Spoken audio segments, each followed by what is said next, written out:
Hi, good morning, everybody, and welcome to this session. I'll just get my slides ready.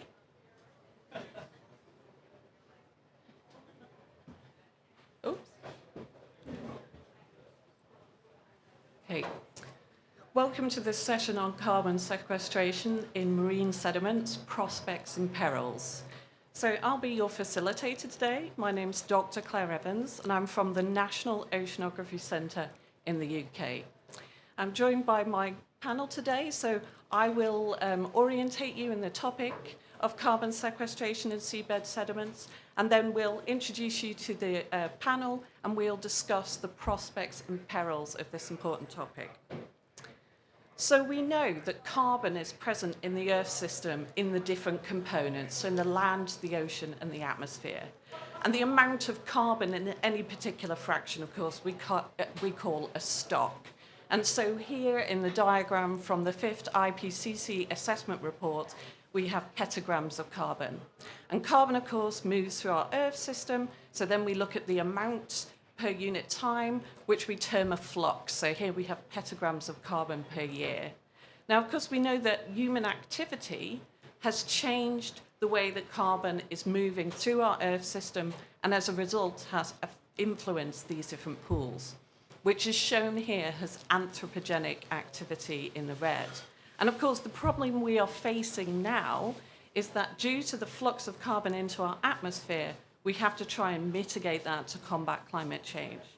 So what we can do, well, firstly, of course, we can do things that decrease the flux of carbon into the atmosphere, and also, if we can, we want to increase the flux of carbon back out of the atmosphere and into other pools. So when we consider where carbon is in the Earth system and thinking about organic carbon, so this is the carbon that is bound up in organic molecules, what you find is the vast majority of it is in the seabed. In fact, it was recently assessed by Atwood and colleagues that there's over 2,000 petagrams of carbon in the top 1 metre of the seabed. And this equates to almost as much as double there is in terrestrial soils. So this is a really important carbon stock. And then when we dig down a bit deeper, if you like, into where carbon is in the seabed, what we see is when it's in those sediments, it's not just under the bare seabed, but also it occurs as soil under coastal vegetated ecosystems. So by these, I'm thinking about things like salt marsh, seagrass, and mangroves. And if you look at the graph there, you can see that whilst there's a lot more sediment, carbon, than there is in the tidal marshes, our seagrass meadows, and our mangroves, actually that's still quite a lot of carbon when you consider that these habitats are present just along the edge of the ocean, so they fringe the ocean. So in terms of the space they make up, they're actually really, really a small contingent, and yet they still have significant carbon stores. So indeed, these habitats are hotspots of carbon sequestration. So this is when they're taking that carbon out of the atmosphere and binding it into the seabed. And they can do this via a variety of means. Firstly, they're really productive environments, so they're very good at fixing carbon dioxide via photosynthesis. And also they're good at trapping organic material from their own bodies and that of other organisms and building this into the sediments. So when we think about the question we raised, perils and prospects, it's quite perilous when you consider that we have habitats that are really, really good at sequestering and binding up carbon, and yet they are some of the most threatened habitats in the world. So if we turn this on its head, we think about all the loss that we have had in terms of these habitats. Well, that also gives us an opportunity. It gives us an opportunity to try and restore these habitats to, again, increase this flux of carbon into our seabed. And in fact, when you consider the flux, so this is forgetting about the stocks for a minute, but how much carbon is fluxing into the seabed, despite the fact the ocean sediments are so much greater, actually the amount of carbon they're sequestering per unit time isn't so different from these coastal vegetated habitats, regardless of their sort of very much more reduced extent. And you can see that in terms of the sequestration rates here, where we look at POC flux to the sediment floor, which broadly gives us our sequestration into the seabed sediments. It isn't so different from the rates we're getting for either photosynthetic binding or combination into the soils. Now, as I said, this gives us an opportunity, and it's been calculated that if we could restore these habitats, we can make significant gains in terms of those carbon sequestration terms. And indeed, we call this, so any kind of mechanism by which we can control or manage the ocean to enhance that carbon, a blue carbon initiative, if you like. And the co-benefits provided by these blue carbon ecosystems, really add to what we can gain from restoring them. And there are multiple studies out there, but this is a nice one by McCready and colleagues, where they looked at putting a number on all those co-benefits. So it doesn't just bring us carbon sequestration, it also enhances biodiversity, resilience of the coast, and so on and so forth. Now, though, so we have, at this stage, the beginnings of the knowledge to implement this as a blue carbon solution. And indeed, there's a lot of work out there looking at the sort of stocks and sequestration rates that we could expect to gain by this restoration. However, there still remains a lot of questions outstanding to understand how we can implement these. So, for example, looking at how the stocks and sequestration may differ at different areas. What's causing this? What's driving that?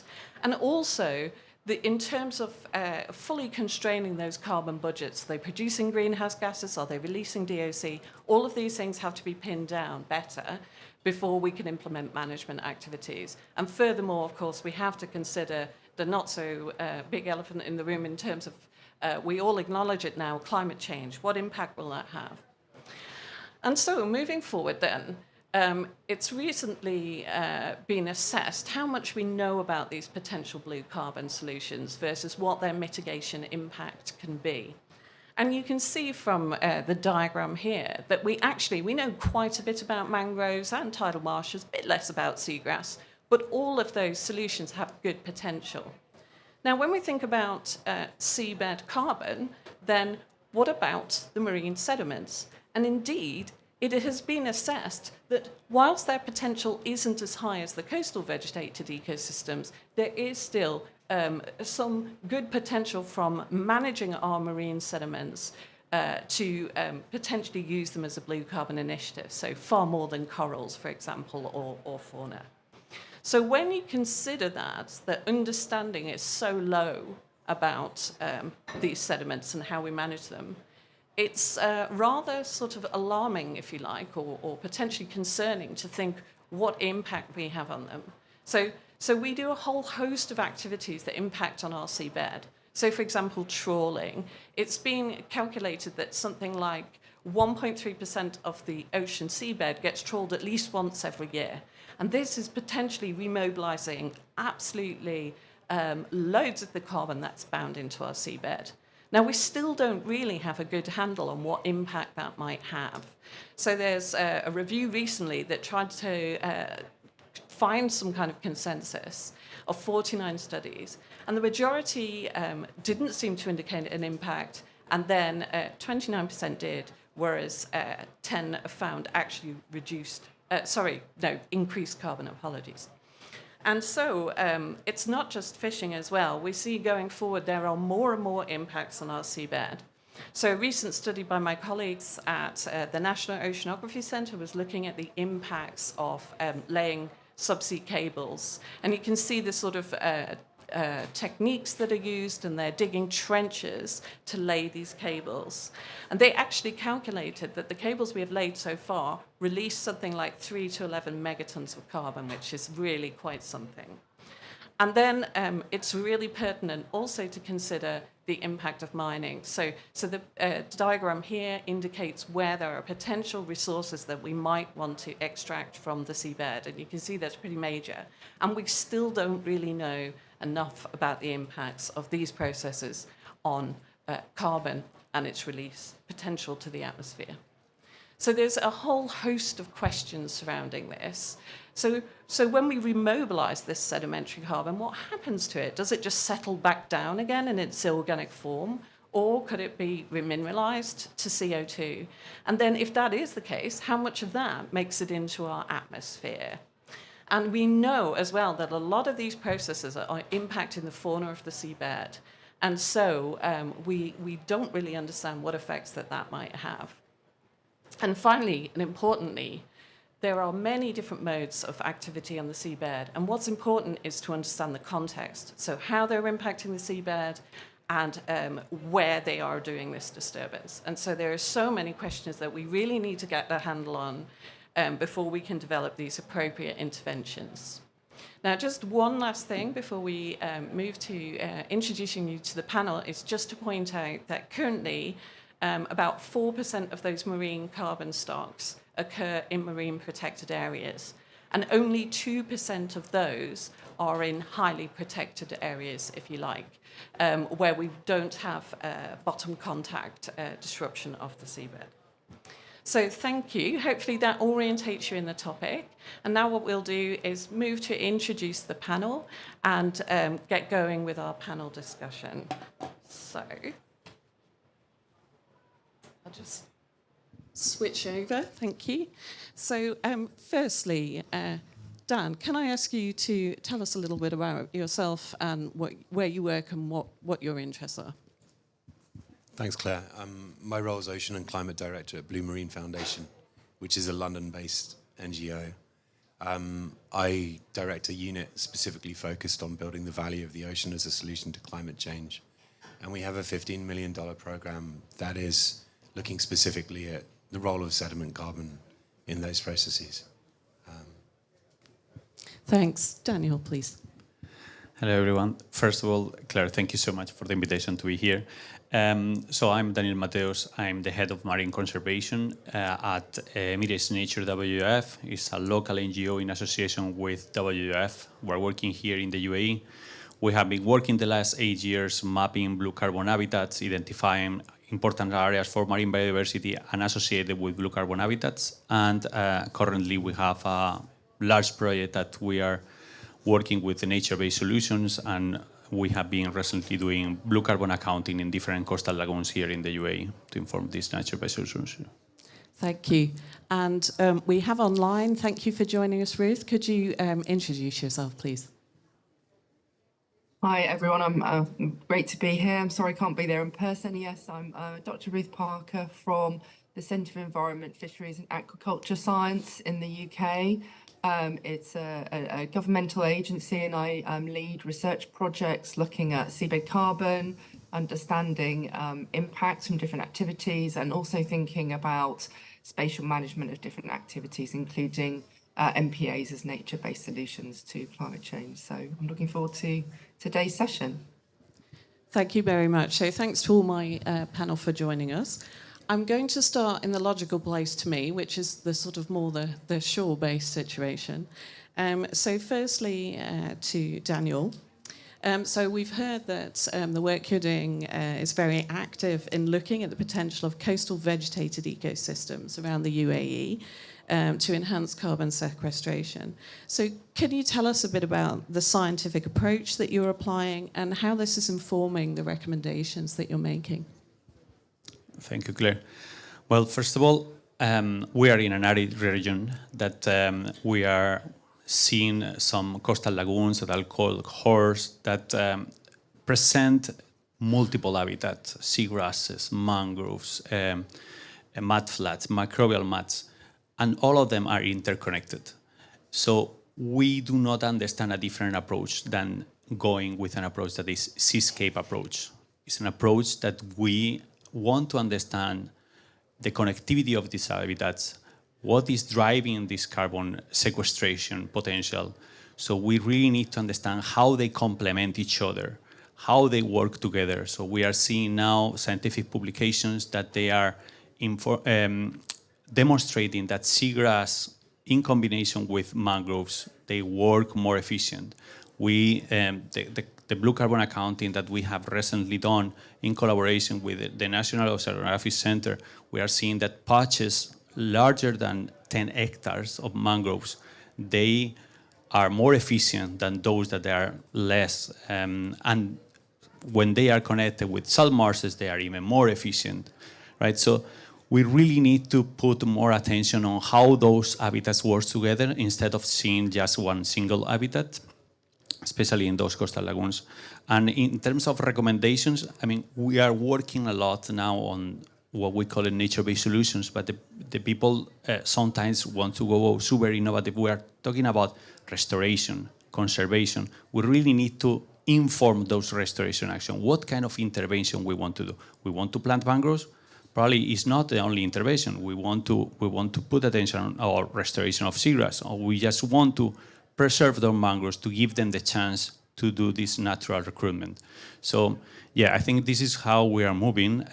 It is quite exciting because this project also bring the idea of the natural capital, bringing this value of carbon accounting, putting it together with the different services that ecosystems provide, and trying to engage with our stakeholders saying, well, listen, if you put all of this together, and we put, for example, the scenario of climate change, of the sea level rise, where are the areas that there are an opportunity to enhance the services that these ecosystems or this seascape can give to humans? Social benefits, economic benefits. Yeah, trying to talk the same language that the managers and policymakers. Yeah. Thank you. So that's a really good point as well, talking about sort of the people in this factor. And I know people have been instrumental in terms of collaborations, in terms of getting these initiatives going. Can you speak to us a little bit about your experience with that? Yeah, I think that there are critical actors, and I don't want to forget anyone, and that's why I put in the notes. First of all, because we are very proud as Emirates Nature WWF to be a science-based organization and work closely with government and policymakers. So we always are close, helping and supporting them to develop those policies. And our role is to engage with credible institutions, like, for example, in OC, to really have good science in place to support these policies, to give this information to them. And at the same time, we are on the ground talking with the manager of those lands, talking with the owners of those lands to make sure that they understand the value of restoring or preserving those areas. So, and I don't want to forget also the most important actor here, that is the donor, who is giving us the money to do all of this. And sometimes it's not just a normal donor. In this case, we have the opportunity to engage with HSBC. They were able to understand why it's critical to have science behind that. Not all the donors are able to understand that there is a process to understand what is the natural capital that you have to really provide informed decisions. So sometimes we start these discussions at the proposal level, and we were able to, first of all, thanks to HSBC, to listen to us, because we needed to explain to them why this require more effort, why we need more money to have this science, right? So we really appreciate that.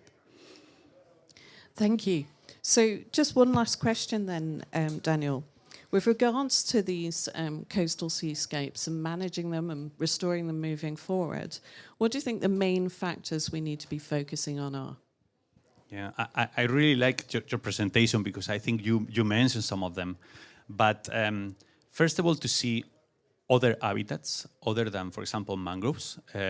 Think about seagrasses, salt marshes. We have as part of this large project with HSBC, we're doing some pilot nature-based solutions. One of them include restoration of salt marshes, and explore also the bankability of this, using as a food source, for example. And it is quite interesting that it has been quite well accepted, and we see our stakeholder seem very interested on this kind of actions. I'm thinking that when we see, again, the high variability of the data that we found, I think it's necessary to understand what are the drivers and the connectivity. How is the carbon flux? And it's very important here in the UAE. Most of the coastal lagoon are surrounded by urban population. Therefore, we really need to understand these anthropogenic impacts. Another scientific publication that I think it was released a couple of months ago, it's like how the nutrients impact the efficiency of seagrass in carbon sequestration. So I think we really need to put extra attention to reduce the anthropogenic impact of those blue carbon ecosystems to really make sure that we magnify their efficiency to provide these services, that is carbon storage, carbon sequestration. Thank you. So moving us offshore a little now, I'm going to move over to you, Ruth. So I know there's a lot of similarities actually between the issues, I think, of managing sort of carbon sediments in the sort of near shore to the offshore, but also there's quite a few differences as well. So just start with putting the management issues aside, though. Can, Ruth, you tell us a bit more about the scientific questions that we really need to get to grips with to understand this situation? Yeah, thank you. In terms of thinking about the science and where we are with the science, as you mentioned, Claire, in your introduction, the global carbon stores have distributions across lots of different spaces. And I think that's where we really needed to start. It's really understanding, as we're thinking about shelf systems, slope systems, deep oceans, the first thing we really need to get to grips with is carbon processing within those systems. So how is it working? What are the key drivers in different areas? What's the input of carbon? And then how does that sort of, what's the receiving sediments like? How does that control the production of carbon storage and sequestration? And I would echo Daniel's comments there in terms of, for shell systems in particular, the connectivity with the terrestrial environment and the carbon coming from conventional blue carbon habitats is very key. That join up, but that connectivity is very important. So that was one of the sort of key sort of questions still there. How do different systems process carbon? That obviously controls how they're going to respond to pressure and how you might manage pressures within them. Just thinking more specifically then, I think picking up, we've got reasonably good understanding of storage. As you say, we've got these global overviews of the stock of carbon sitting within different places. But we don't really know much about the reactivity of that carbon. So not all carbon is the same in the fact that it's likely to degrade when you pressure it. So some may be very inert, like Diamond says, very, very inert. If you pressure it, it's not gonna, a lot's gonna happen to it. Some of it's very reactive. And so if you pressure it, disturb it, it's likely to degrade and release the CO2 that's bound into it. So that's a really key one. I think another point that you mentioned was biodiversity. There's a real interaction between carbon and biodiversity in sediments, in particular sort of benthic fauna that live there. They have a really big role to play in terms of mediating carbon cycling within the seabed in different areas. And we don't really understand how changes and shifts in biodiversity or the assemblage structure will change carbon storage and sequestration, both under biodiversity loss, but also if you put in management actions which will allow recovery of biodiversity, what the sort of net outcome is for carbon storage. It may increase carbon storage, it may decrease that. So that's a key question. And then the other thing I think is, you know, we've got great maps of storage of stock in the bed. We're very, very evidence poor in terms of the flux, the year-on-year drawdown of carbon into sediments, and we just need some better measurements on that, some more measurements and consistent methodologies on that. The other big question is really about the connection between the seabed and the water column and the atmosphere. So the slopes the shelf and the deep ocean all have different ways of processing carbon, and their connections with the atmosphere. So I suppose the last big question really is, as we disturb seabed sediments, what's the fate of that carbon as it comes into the water column? Will it grade? Will it release aqueous CO2?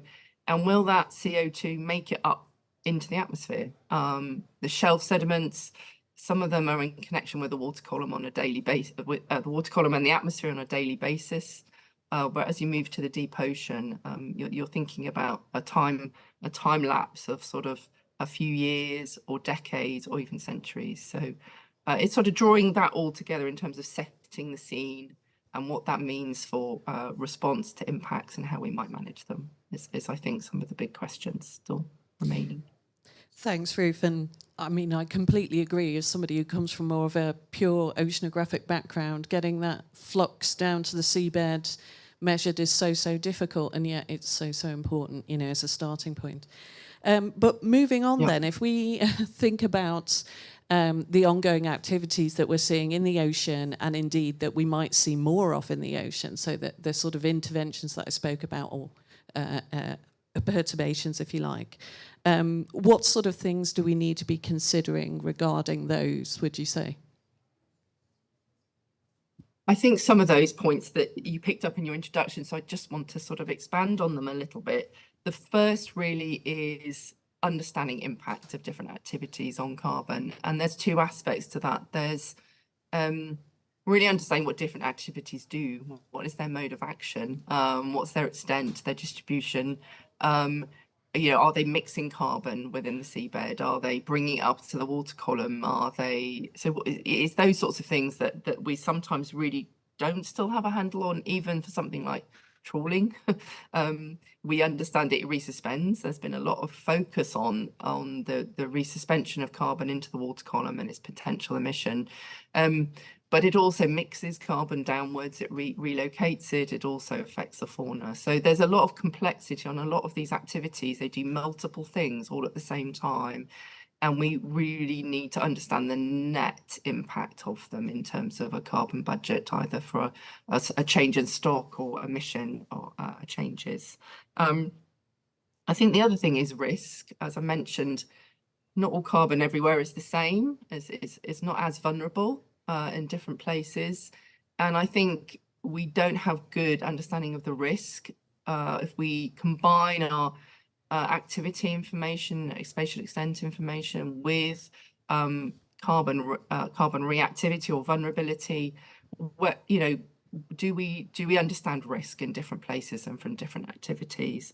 And I think that's really important, vital, in fact, in terms of then selecting areas that we might manage in different ways in different places. The other thing is recovery. We've talked a lot about pressure, and a lot of the global overview is about pressure and impact, but understandably with management, we're looking for recovery. We're looking to protect in terms either emission of stocks that degrade and release into the atmosphere, or to increase and sort of recover the natural sequestration potential of these habitats. And yet we don't quite know exactly what the outcome's going to be yet. So it sort of goes in hand with management decisions, that understanding of risk and recovery, impact and recovery together, I think is a key gap. And then part of that, if we're thinking about putting in management interventions in and protecting or restoring different areas, it's one thing that we're really thinking about in the projects I'm leading is the potential for displacement of activities. We have intervention or protection measures selected for certain criteria at the moment, very much for biodiversity, and that's really important, and that's leading the way. But carbon wasn't necessarily thought of while they were discussing or selecting the network of MPAs. And so it's really understanding how the interaction of that network or placement of MPA relates to carbon, and the displacement of activities that may occur when you put those protection measures in. Are you going to move activities into other areas that are actually potentially high risk for carbon. And so it's taking that overview context into account, but also scales of management. And so to make sure that the net outcomes that we get are the right ones for climate change mitigation. Thanks, Ruth. So just briefly thinking about sort of combining the management, if you like, or developing those management strategies, can you tell us just quickly, what you would prioritise in terms of how we move forward? Yeah, I think there's a few things. As I mentioned, very much this is bringing it together to look at carbon risk. So we've got good stock maps, but we want to really understand which areas are at high risk. And that's looking at the history of impact as well, past impact, what's happening now, and also what might happen into the future. So we're going to manage areas that have had chronic impacts very differently from ones that you might move or have, that have had new impacts very recently. I think it's really key that we urgently address and highlight those high risk areas that potentially need urgent protection as opposed to others that have been impacted for long periods of time.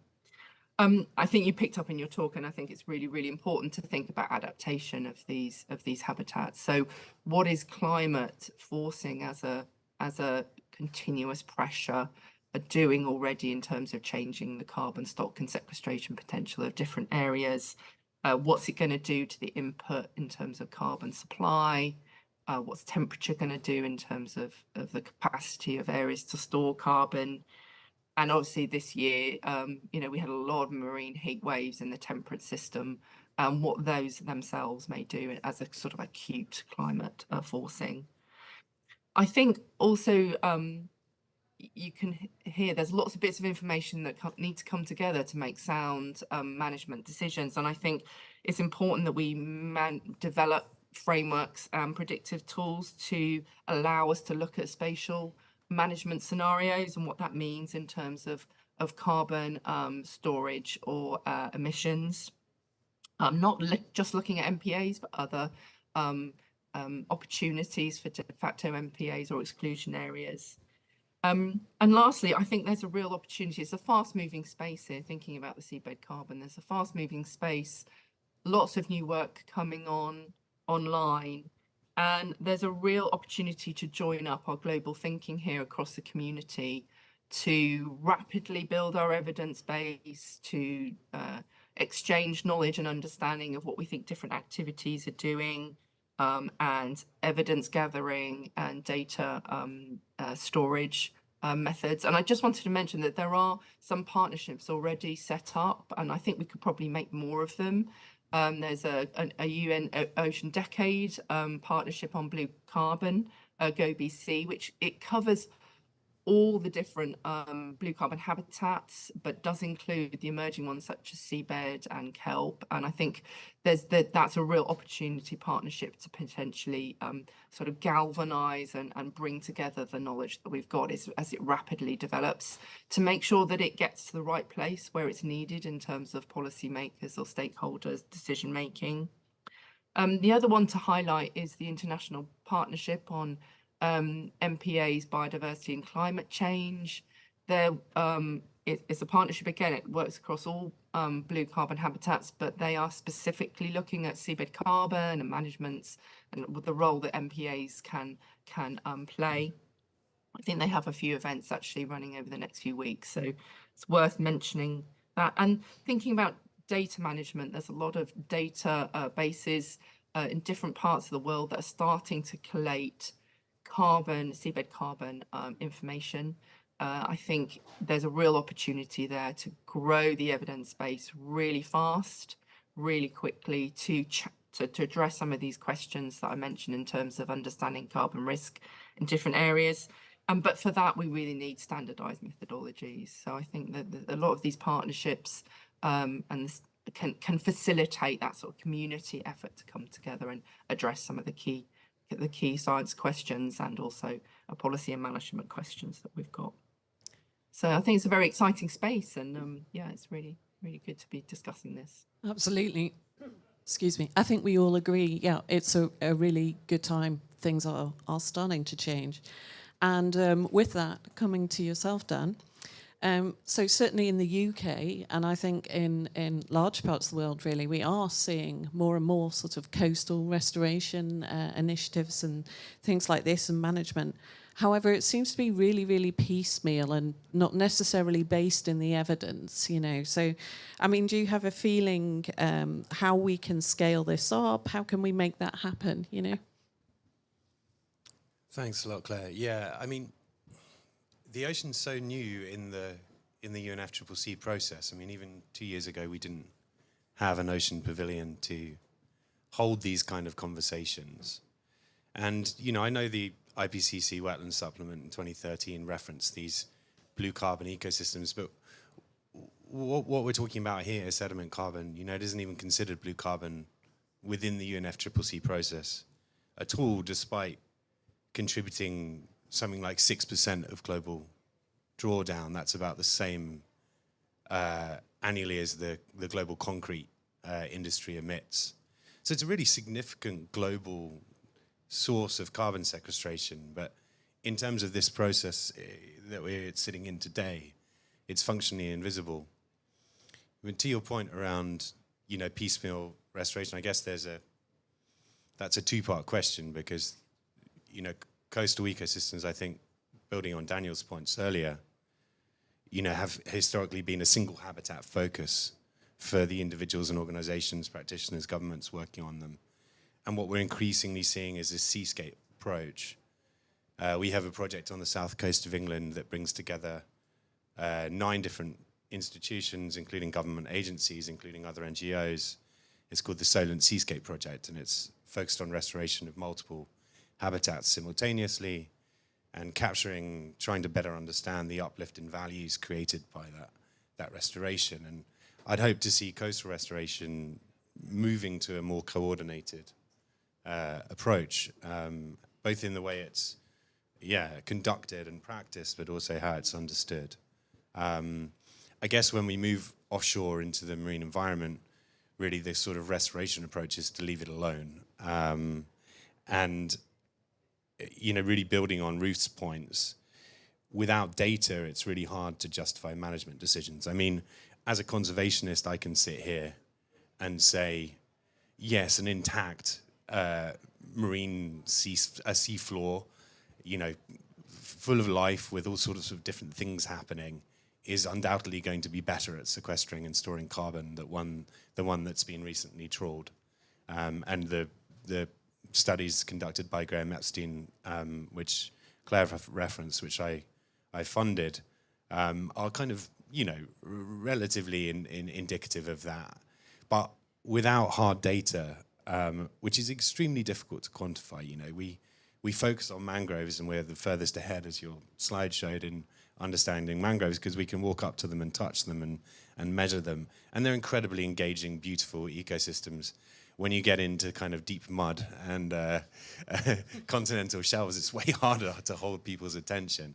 I mean, I know because as someone who tries to raise money for marine conservation, trying to fund some of these things can be extremely hard. So we were delighted to embark on a really substantial project, really collaborative, to try and understand these topics in more detail. And I'm a bit wary of trying to project the policy outcomes without the data, because I think that's happened a few times with a few different marine ecosystems. And until you've got the data, it's hard to have the conversation either, you know, in your own country, but certainly when you're talking about ecosystem that spans international boundaries and goes beyond jurisdictions, requires quite a lot of multilateral cooperation. That's pretty complex agreements that need to be made. But just building on Ruth's point, really, that I see an opportunity to standardize the techniques for data collection at the moment. Loads of people are taking this topic seriously. The research councils in the UK are funding this to a decent extent, and that's really encouraging. And so I think we're at the start of a really interesting journey here. Absolutely, I completely agree. So, you know, thinking about how we manage our marine environment and indeed how we protect it, I mean, traditionally speaking, people tend to prioritise just biodiversity for where they put their marine protected areas. I mean, do you think we should start factoring carbon into where we put those areas? Yeah, great question. So we've funded for many years work in Jersey, and Jersey's proposed marine spatial plan, in which they propose closing 27% of their waters to trawling, fully reckons and recognises blue carbon in that decision.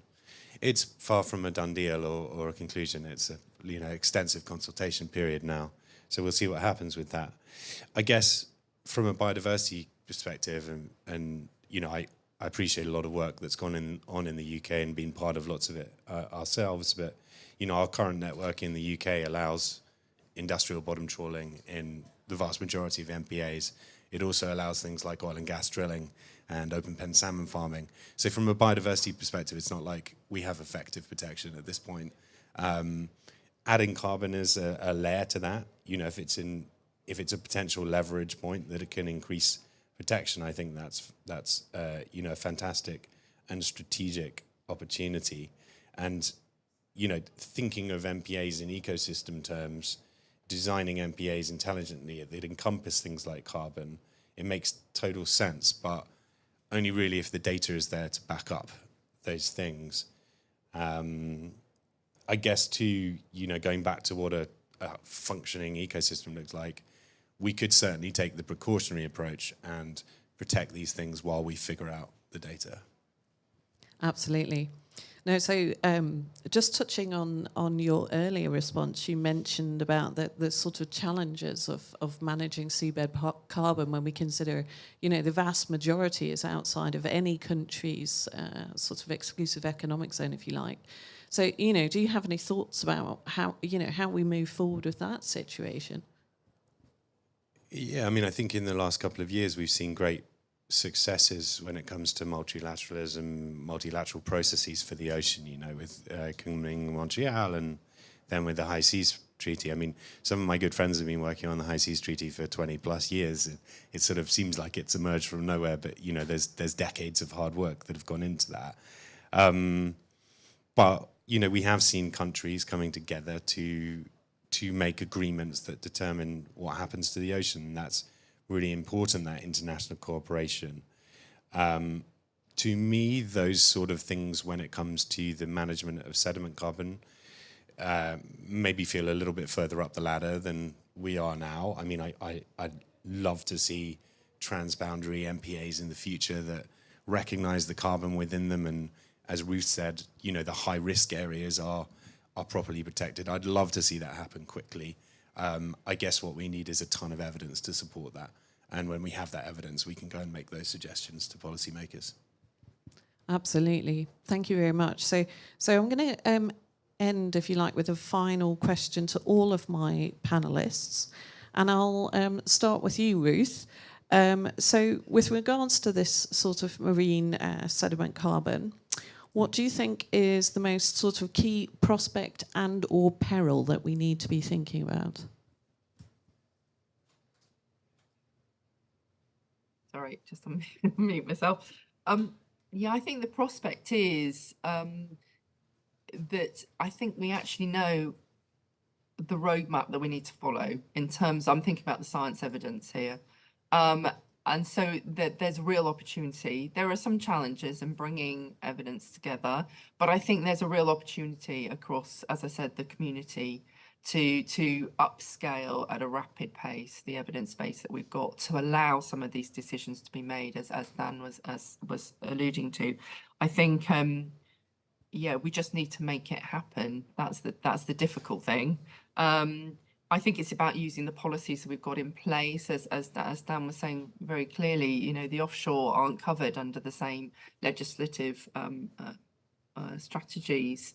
So I think it's using the levers we've got and bringing and developing the science at pace to be able to support those decisions to be made. I think the will is there. So it'd be great to sort of really over the next few years try and make that happen, realize that. So I suppose that's a real sort of prospective success in the future. In terms of the perils, I think my main worry is that we get very siloed in the way that we manage the marine environment. I think from where I sit, it's very much needed to take a sort of systems view of the seabed. We're thinking about biodiversity and wanting to add in carbon, but there's other considerations too. So I think there's a real potential for MPAs or other management measures to do many things, not just the biodiversity and carbon side of things, which we're thinking today. So that's what I worry about more, that if we don't add in that overview, we're going to make decisions that potentially have unpredictable outcomes. So I think, yeah, that's really the main one for me, is taking that systems view, that connectivity, thinking about the seabed as a system. Yes, biodiversity and carbon are key, but it's important that we think about a natural capital setting as a whole as well. Thank you. And Daniel, so what would be your key peril and or prospect? I mean, when we started the project, the nature-based solutions, we started discussing with the government about this project and about the output of this project. Immediately, through the discussions, we saw that they were integrating blue carbon sinks as part of the NDCs.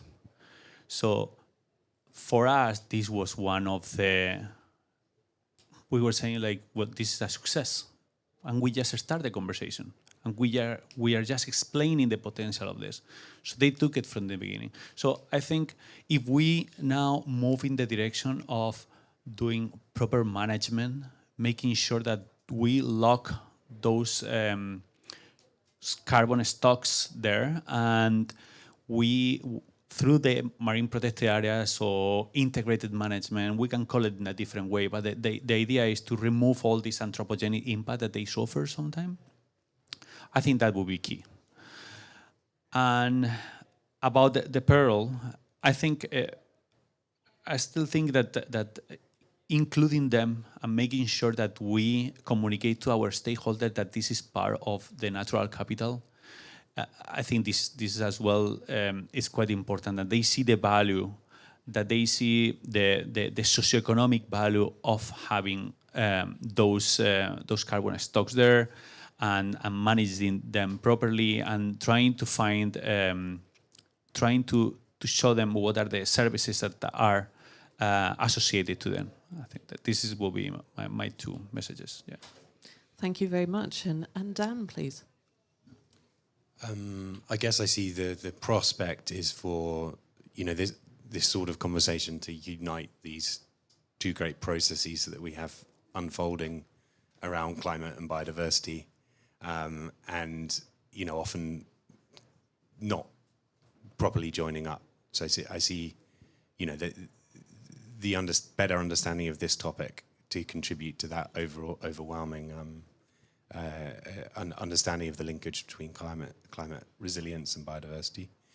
And I guess the peril I would see with this is that some actors could potentially use this as a justification for business as usual, in that they could leave alone bits of seabed to allow them to do other things that you know, were worse for the climate and environment as a whole. Thank you. So I absolutely agree. Some really great points there from the panel. I guess just to add myself, I mean, the point I really, well, something I actually genuinely quite worry about is, of course, the impact of climate change. We will have increased storminess, and we see, so I work a bit in the Caribbean, and we can see just massive amounts of carbon can be ripped up in one storm event. And we know that that is going to be happening more and more frequently. So I think we really need to start thinking now critically about protecting those blue carbon habitats, I'm sorry. And into the future, we really need to design sort of climate-smart interventions that aren't just going to, fail in a matter of sort of years, because we're seeing these increasingly severe changing weather patterns. So I think we've got a little bit of time, and I wonder if there are any questions from the audience here.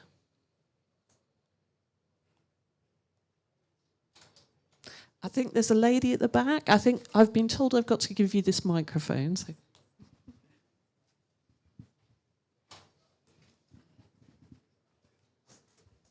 Hi, thank you. That was a really interesting and important session, I think.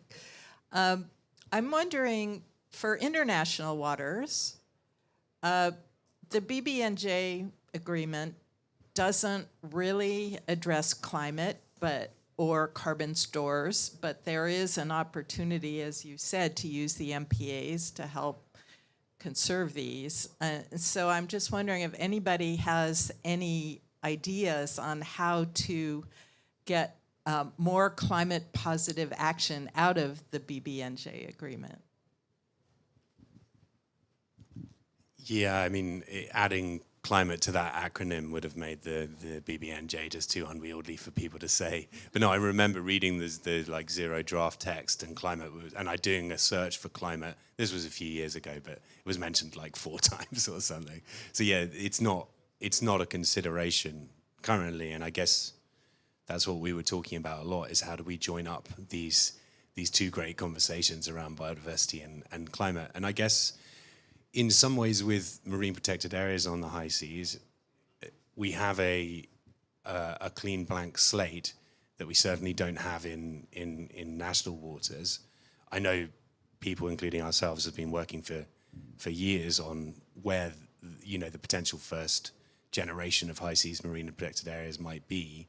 I think that'd be a really interesting piece of work, which I know Ruth and others are working on the underlying data for, to bring this forward as a topic, and make sure that some of these, I guess, high risk and critically important carbon stores are considered when people are considering where to protect. I guess we've got to get things ratified, which is the current challenge. But doing it now and embedding it in the thinking is the right approach. Absolutely, I think so.